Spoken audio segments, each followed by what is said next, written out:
session today is to support your learning, your confidence in, and the activity needed to plan a career.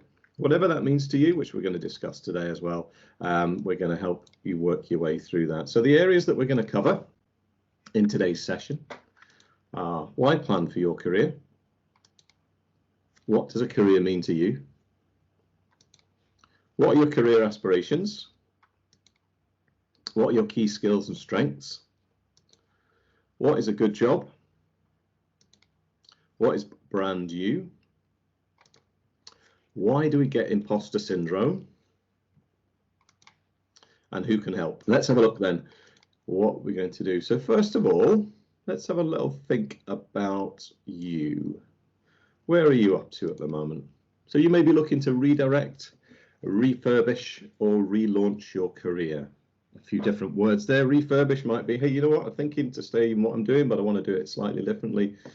Redirect might mean, hey, you know what, I want to do something different. Or relaunch, you just might want to think to yourself, what can I do to give myself that boost? So next up, you might be looking to be better at who you are and what you do at work. I'm sure that we all strive to be better at who we are and what we do at work on a daily basis. You may feel good or bad about this. Who knows? You may have that imposter feeling. Something we'll cover off today, that imposter feeling. There's such a big amount of you today. I even have imposter feelings, so don't worry, it happens to everybody, but we'll have a chat about that today. Next up, you don't know where to start or what to do next. Fair enough. But you're keen, you're motivated, and you're valuable.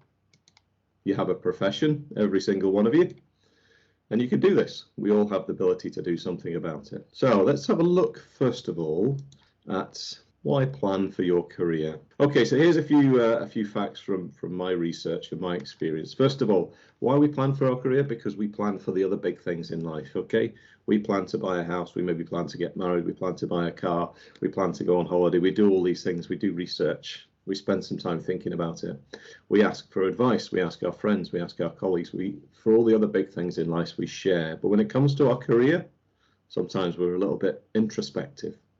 We don't necessarily ask people about it. We don't necessarily share about it. Sometimes at work, if we think about talking about how you'd like to plan your career, you might feel that other people think that you're going to leave, okay? But it's not the case.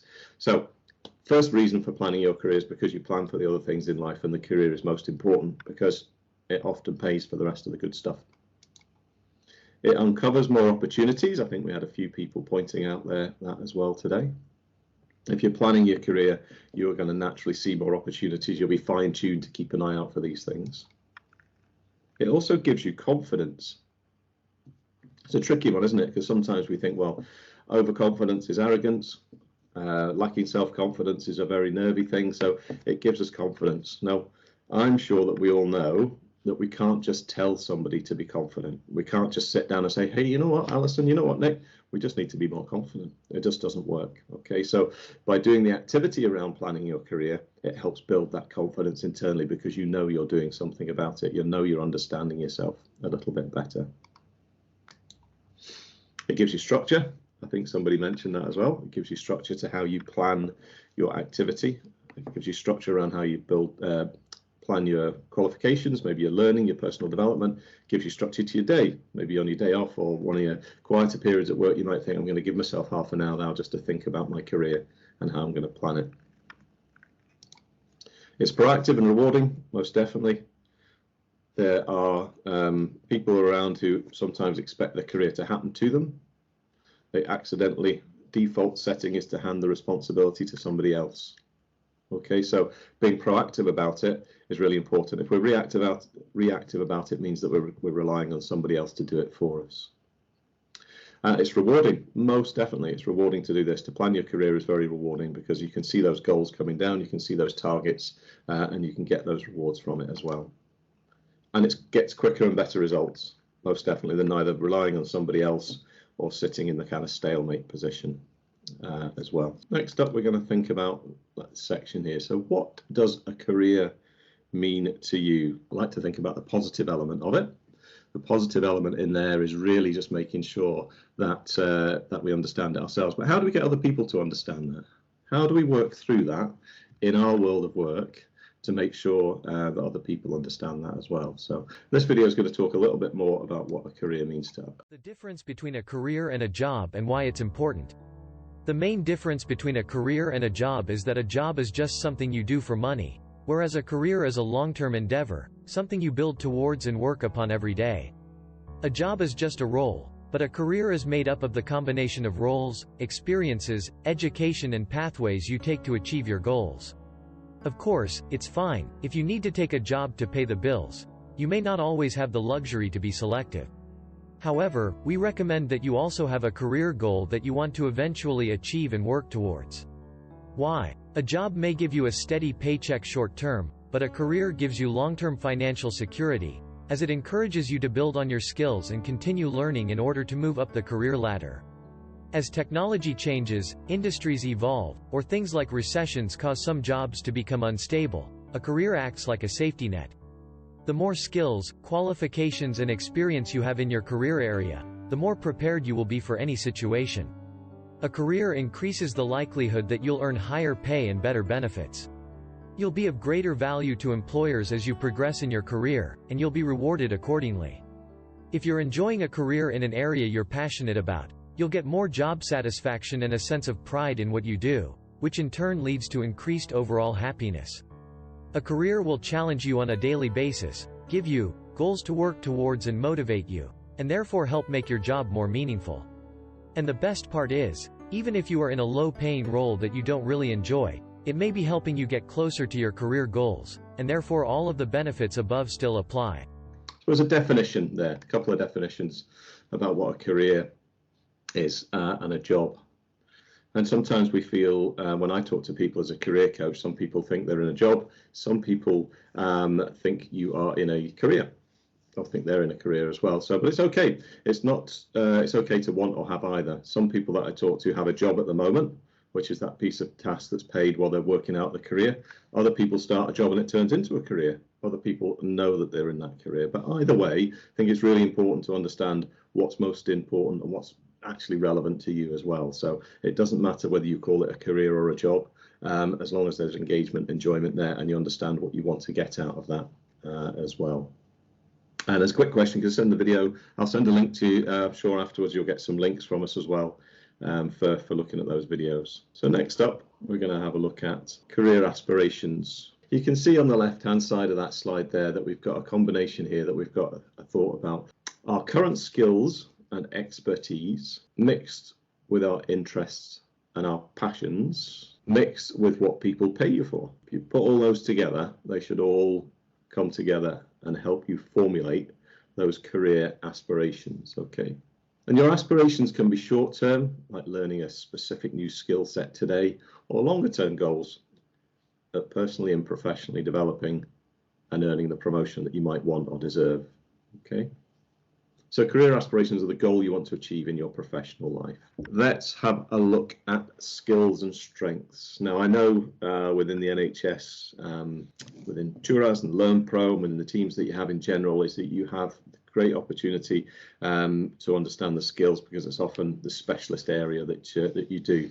But as an exercise, which is useful to do, I always say to some coaching clients is that through our professional careers, a lot of the time we're told what skills we have because we have an appraisal, we get a certificate. We're told that we're good at something because somebody else evaluates it, or we do some sort of online evaluation and somebody tells us what the result might be. But very, very rarely do we actually take the opportunity to sit down and really think about the skills that we've got, okay? And skills are the ingredients, the key ingredients of what I call brand you, okay? And if you don't understand your skills from your point of view, then again, we can't expect other people to understand those as well, okay? And then what's for sale? If we've got a good set of ingredients and skills, we understand how that builds into what's for sale, okay? So you need to know these things maybe before you take those next steps, even before your next appraisal or application.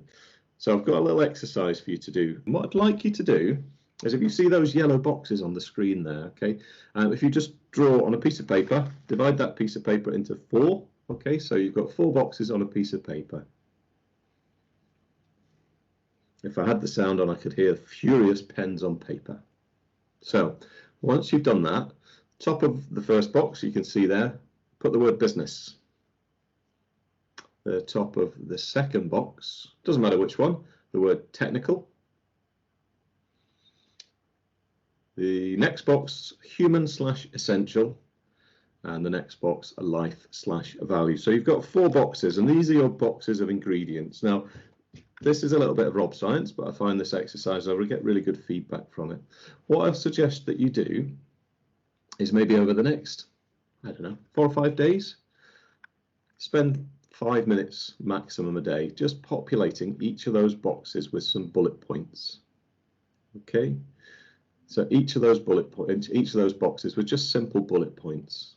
Now I'm going to explain what each box means for you. Okay, so for the purpose of this exercise, there's my excuse.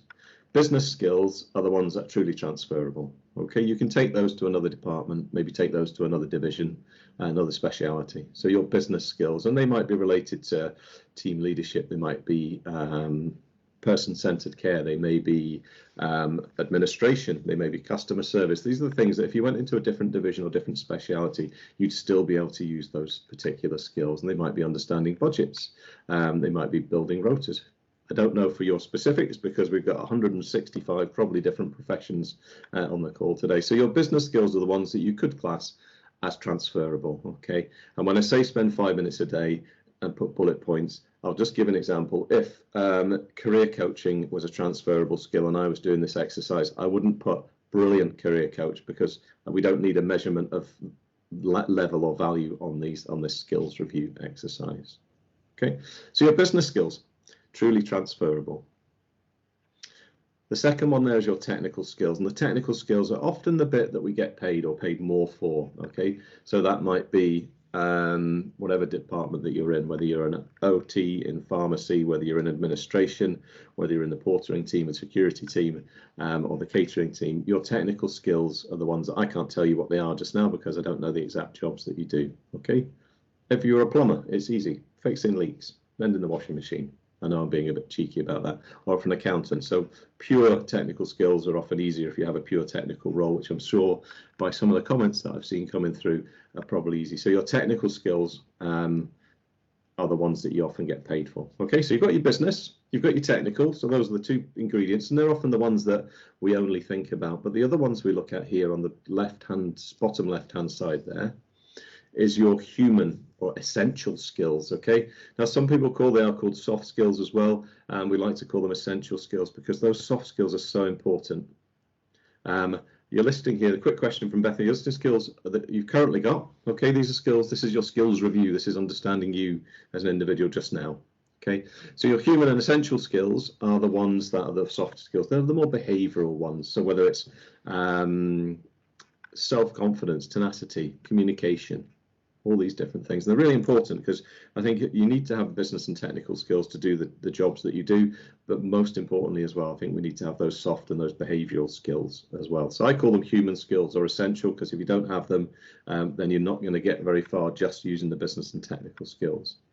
And that bottom box there is about life skills and values. So what makes up that whole person? We all like to think that our organization employs the whole person. So life skills are those ones outside of work. Is it community? Is it health and well-being? Is it sport? Is it family? Is it music? Okay, so those little life skills, you don't have to share the skills review with anybody, but life skills are equally as important. They make up the whole person that we come to work. And I've added the word values in there as well. And we find values are really important. Now, you might not have a strict set of personal values that you sit and name. However, that some organizations, different NHS boards or the NHS in whole has a set of values, and which ones resonate with you, which means which ones could you possibly talk about if you were using these in an appraisal or an application. Next up, we're going to have to prove these skills sometimes, aren't we? We're going to have to prove that we have these skills. So what can we do to help ourselves prepare for proving those skills? STAR stories or stories are often known as competency-based answers. I'm sure in some of your interviews you may have or may have in the future, they may be competency-based. Competencies are skills and behaviours, so the stories should demonstrate an example of when you've done these. It's a big subject. I know that NES and NHS as a whole have some really good resources to support you building those answers as well. But a useful exercise to maybe do is try and create a library of these stories. So in advance of an interview, even before you've applied for a job, Okay, really have a think about building a bit of a library of stories. So if you have person-centered care or administration as a skill, why don't you just write a 2 or 3 line story on a document, on a Word document, or wherever you might want to have it, that might just be an example, a real life example of when you've demonstrated that skill. So when you get to that interview stage, whenever that might be, in a week, a month, 2 months time, is you can look back at those bank of stories and actually work out which ones you feel are most relevant for that conversation. So it's good practice from a career planning and a career coaching perspective, is building a library of stories. It's great practice to help you just prevent you getting called for an interview in a week's time and thinking, oh hell, what am I going to do? Where are my stories? What am I going to say? So as well as competencies, we're also looking at values these days. So I know in some parts of the NHS, we do values-based interviews as well. The answers to values-based questions are often very similar to your competencies because you're demonstrating the value in a real-life situation, just the same as you would demonstrating the skill in a real-life situation. Okay, so the stories I can see on the screen here, why write them? Well, we need them to prove these skills and the evidence that we've got to share the ingredients and the proof that you can actually demonstrate and have demonstrated those skills in real life. We can use them in our appraisals, we can use them in general conversations, we can use them maybe in our iMatter feedback, we can use them in our interviews in the future. And how are we going to write them? We're going to use the STAR technique. And again, this could be a couple of hour course on its own, but STAR technique is how to write a story: situation, task, action, result. Think about it in these terms. When you tell a kid a story, it's got a start, a middle, and an end. Once upon a time, blah, blah, blah, happy ever after. That is my very, very basic way of me describing, probably to myself, what a STAR answer could look like. You don't tell a story backwards. You tell them about what the situation was. You tell them about the task that you had to do. You talk about the action that you took, and then you talk about the result. And the result for you, the customer or the patient, the team and the organization. Okay, so your first step, this is not a big course today on competency answers or interview prep. However, one top tip from that particular thing is making sure that you start building up that library of stories. Full of top tips, as you can see. So how about, just as you look forward over the next few months, at the end of each month, often prompted by, for most people, by payday. At the end of each month, why don't you think about 3 things which will help you maybe build those stories and relate them to your skills review. Think about what you've learned that month. Think about what you've enjoyed that month. And think about what you've achieved that month. Okay, so learned, enjoyed, and achieved. You can note them down, and that'll help you build that long-term bank of evidence and stories that you can relate back to that skills review. Okay, it's a geeky career coach tip, that one, but it's actually quite powerful because when you come to building up that portfolio of information for your interview. Okay, so we have an opportunity there to continue our learning, continue our understanding of ourselves, but doing it in a structured way and something that doesn't take 3 hours a day. Okay, so that's a little top tip and an exercise. You can start today. Think about in the last month what you've learned, enjoyed, and achieved. Okay, I know there's some questions coming through, and I know Nick and Alison are answering those. It's really good, and I think Alison's just put one in there about enjoyed as well. We forget that we enjoy a lot of things about the world of work. Yes, we all have challenges and stresses, but those tend to sometimes overshadow the enjoyed bits, and those bits are the bits that people want to hear about. What you've enjoyed at work are really good stories, really positive stories to hear. So next up, we're going to have a look at this, probably what looks like quite a complicated slide, but what is a good job? What is actually a good job? And I'll give you the analogy that I talk to about a lot of people is that, let's say, I'm going to pick on Alison. I don't need you to speak, Alison, it's okay. But if Alison phoned me up tomorrow and Alison said to me, Rob, I have found a great job to apply for. Now, I would do what Alison would expect. And I'd say, fantastic, Alison, I'm a career coach, how I can help you. And then I'd quickly park that to one side and I'd say, why is it a great job or a good job, or even why is it a nice job? And it's a really quite a negative sounding question, okay? And maybe at the age that I can be cynical about these things, but it's a really, really powerful question, because if you can't explain to yourself why it's a good job or a nice job, then maybe it's just a job, maybe it's just convenience, or maybe it's just because you're not somewhere where you are at the moment if you're not enjoying it. But ultimately, in order to understand what a good job is for ourselves, we need to make sure we work through this. And this is what you can see on the screen there, is what I call a bit of a filter. Okay, the other analogy I'll give you is, if you were buying a house, you wouldn't just walk down the street and say, I'll take that one. Before you went out or before you went online, you'd sit down and think, you know, I want 3 bedrooms, I want a garden, I want it to be near the station and the pub and Asda, whatever you wanted. You'd have a criteria, you'd have a filter. So when you went to look for a house, you'd say, that's a good house because it's got all the things that I need. Now, people don't do that for a job. So I think it's really, really important. And this is the way of doing it. I think I've sent you a handout for this as well, but if you can sketch it out. Well, I'm going to explain it. On the left-hand side here, I'd suggest that you have a piece of paper. And on that piece of paper, you have 2 columns. One on the left says likes, one on the right says dislikes. And what you should be doing, again, over maybe add to this list. You can stick it on your fridge and add to it over a period of a few days.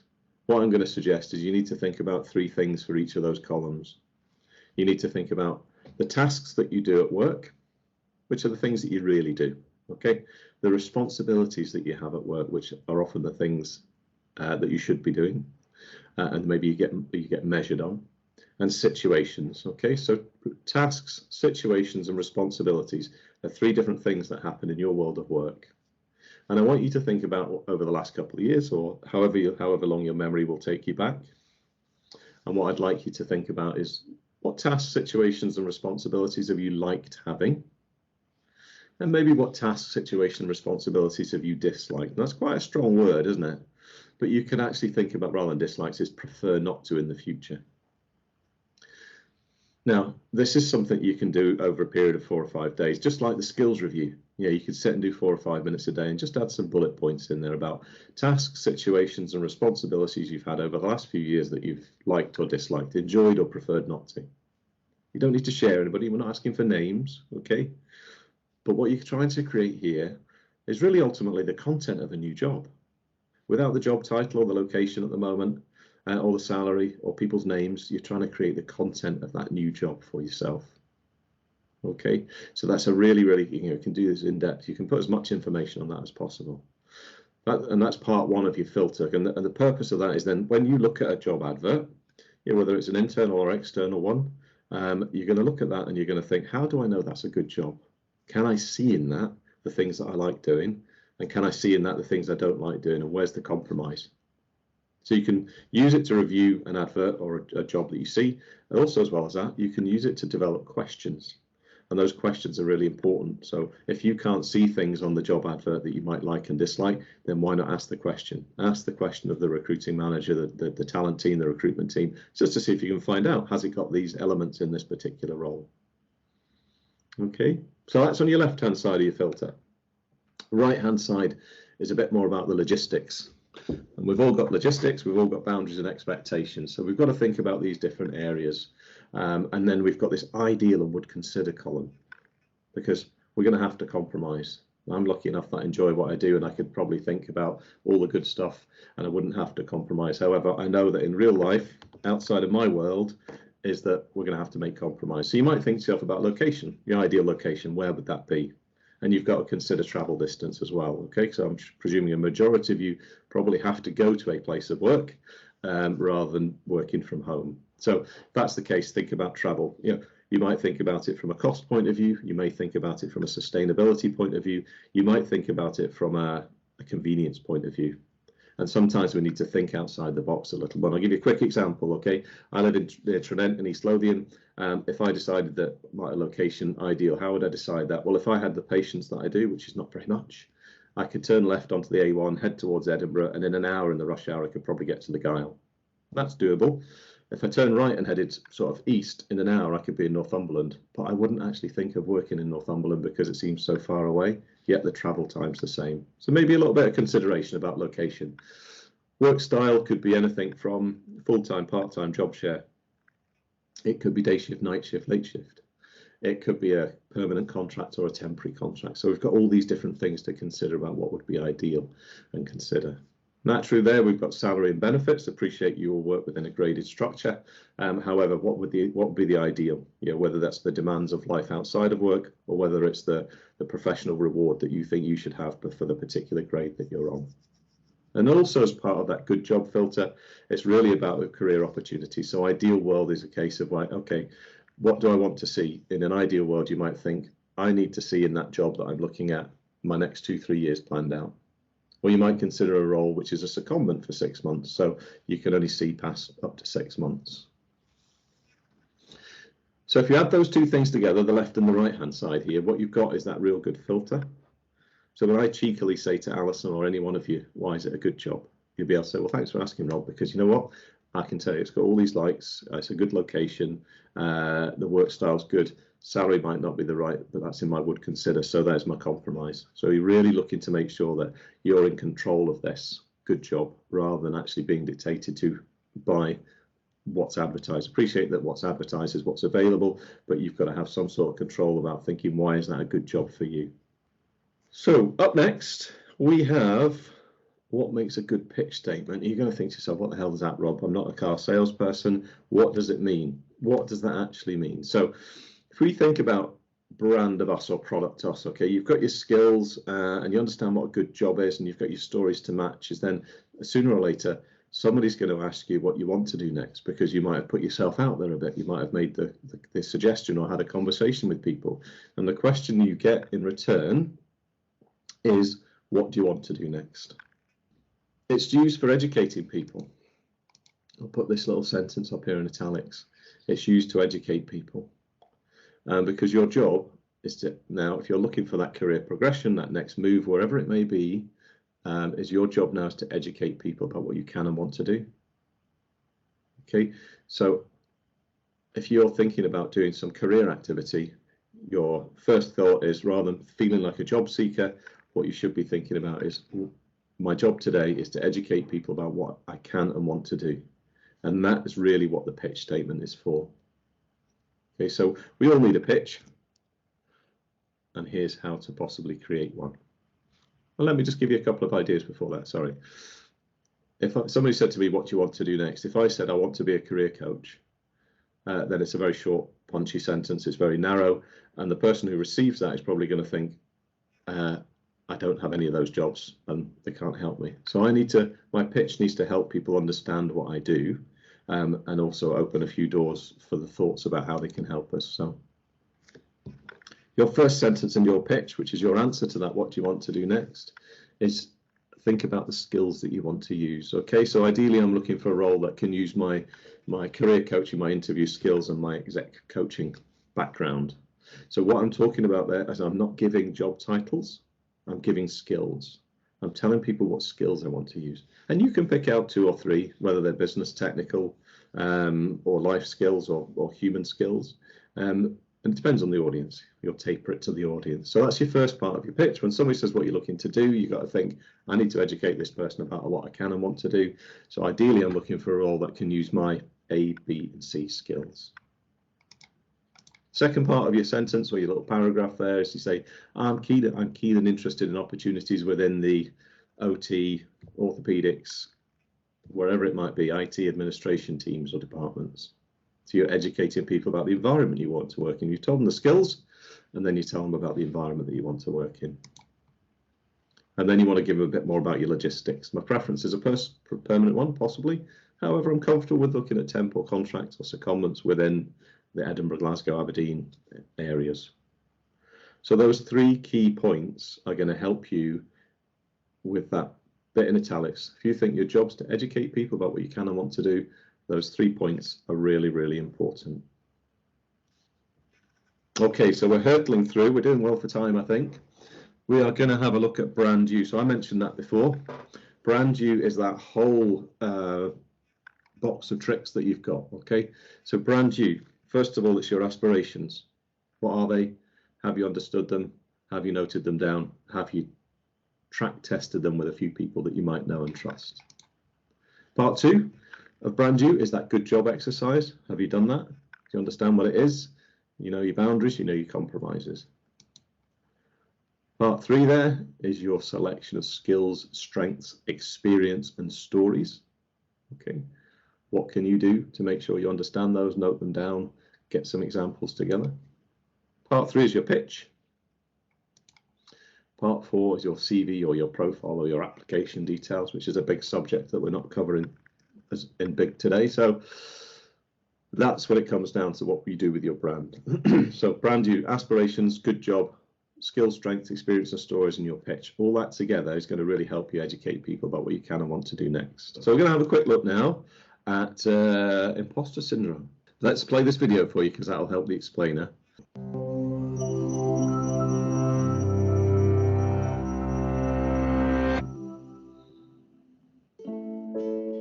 Even after writing 11 books and winning several prestigious awards, Maya Angelou couldn't escape the nagging doubt that she hadn't really earned her accomplishments. Albert Einstein experienced something similar. He described himself as an involuntary swindler whose work didn't deserve as much attention as it had received. Accomplishments at the level of Angelou's or Einstein's are rare, but their feeling of fraudulence is extremely common. Why can't so many of us shake feelings that we haven't earned our accomplishments, or that our ideas and skills aren't worthy of others' attention? Psychologist Pauline Rose Clance was the first to study this unwarranted sense of insecurity. In her work as a therapist, she noticed many of her undergraduate patients shared a concern. Though they had high grades, they didn't believe they deserved their spots at the university.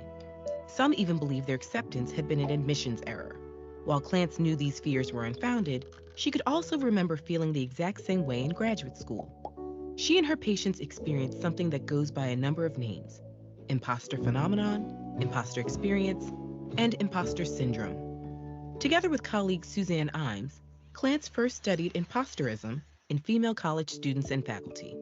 Their work established pervasive feelings of fraudulence in this group. Since that first study, the same thing has been established across gender, race, age, and a huge range of occupations, though it may be more prevalent and disproportionately affect the experiences of underrepresented or disadvantaged groups. To call it a syndrome is to downplay how universal it is. It's not a disease or an abnormality, and it isn't necessarily tied to depression, anxiety, or self-esteem. Where do these feelings of fraudulence come from? People who are highly skilled or accomplished tend to think others are just as skilled. This can spiral into feelings that they don't deserve accolades and opportunities over other people. And as Angelou and Einstein experienced, there's often no threshold of accomplishment that puts these feelings to rest. Feelings of imposterism aren't restricted to highly skilled individuals either. Everyone is susceptible to a phenomenon known as pluralistic ignorance, where we each doubt ourselves privately, but believe we're alone in thinking that way because no one else voices their doubts. Since it's tough to really know how hard our peers work, how difficult they find certain tasks, or how much they doubt themselves, there's no easy way to dismiss feelings that we're less capable than the people around us. Intense feelings of imposterism can prevent people from sharing their great ideas or applying for jobs and programs where they'd excel.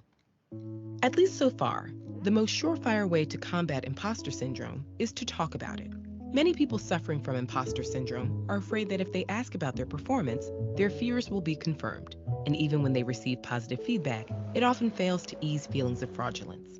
But on the other hand, hearing that an advisor or mentor has experienced feelings of imposterism can help relieve those feelings. The same goes for peers. Even simply finding out there's a term for these feelings can be an incredible relief. Once you're aware of the phenomenon, you can combat your own imposter syndrome by collecting and revisiting positive feedback. One scientist who kept blaming herself for problems in her lab started to document the causes every time something went wrong. Eventually, she realized most of the problems came from equipment failure and came to recognize her own competence.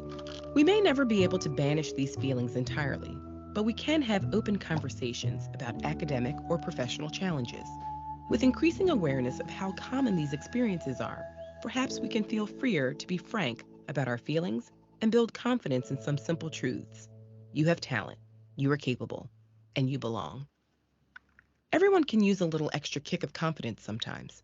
Find out some tips and tricks for boosting yours with this video. Imposter syndrome, it's okay. We all get it sometimes or often. We need to manage it and think about it. We need to talk about it, and then that will help us address the development areas that might need. So the last slide for us today is who can help. Who can help you on that career plan? If we think about the title of today, strengths, opportunities, and the career planning side of things. So have you got a mentor? Can you get a mentor? You've got Turaz, you've got LearnPro, you've got external, I'd call this the adult part of career of My World of Work, which is very useful for the careers for people in professions. You've got your managers, you've got your colleagues, you've got some fantastic free online facilities with these mass open online learning courses that are available for free. You've got colleges and unis, and you've got a lot of ideas yourself, I'm sure, about what is best for you. So what's next? Just as a roundup, my last minute or so here for you, and my apologies for being over time. Set a selection of goals, short, medium and long term. Educate people about what you can and want to do. Don't presume. They don't know. It's up to you to educate, so don't presume. Earn it. Focus on your performance and attitude. Keep the activity and visibility high. Be curious and tenacious. And if you have time just now, you can note down 3 key actions from today. I am going to allow you to do that in the background. Thanks very much. That's great. Thank you. Okay, bye for now. Thank you.